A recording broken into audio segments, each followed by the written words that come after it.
چشمے بار ہو کر مہمان آ گیا، دامن میں لاہیے تحفہ ذیشان آ گیا، بخشش بھی مغفرت بھی جہنم سے بھی نجات، دستے طلب بڑھاؤ کہ رمضان آ گیا۔ معزز سامعین کرام، السلام علیکم۔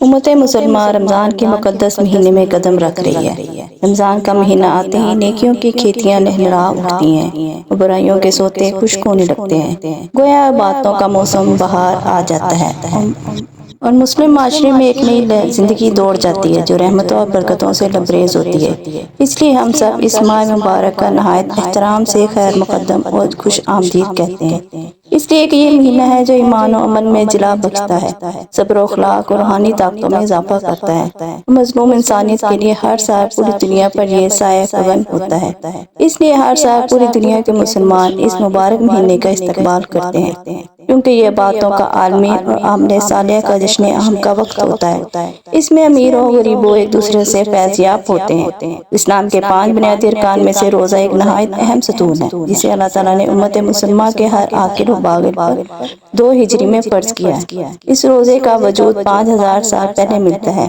البتہ اس وقت کے روزوں کی کیفیت الگ ہوتی تھی۔ یہ روزہ جو امت محمدیہ پر فرض کیا گیا اور اس کے استقبال کے لیے صرف یہی بات کافی ہے کہ یہ ایک ایسی عبادت ہے جس کے لیے اللہ تعالیٰ نے فرمایا، روزہ میرے لیے ہے، اس کا اجر و ثواب میں اپنے طور سے دوں گا۔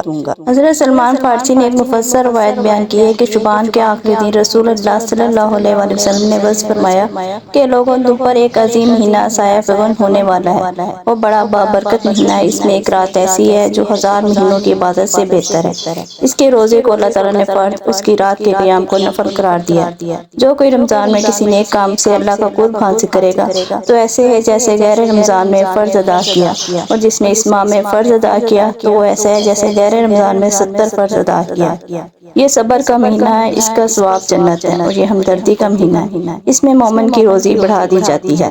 اللہ تعالیٰ سے دعا کیجیے کہ وہ رمضان کی خیر و برکات کو بہترین انداز میں سمیٹنے کی توفیق دے، ایمان اور احتساب کے ساتھ روزے رکھنے کی توفیق دے، ماضی کی غلطیوں اور کوتاہیوں کو معاف کرے اور نیکی کی راہ پر استقامت دے، صحیح معنوں میں عبادت و بندگی کی توفیق دے، قرآن سے حقیقی تعلق قائم کرنے اور اس کی ہدایات کے مطابق عمل کرنے اور دوسروں تک اس کا پیغام پہنچانے کی توفیق دے، نیز ضرورت مندوں اور مستحق تک پہنچ کر ان کا حق ادا کرنے کی توفیق دے، اور ان سب کے نتیجے میں ہماری مغفرت کا سامان اور جہنم سے نجات اور جنت کا مستحق ٹھہرا دے۔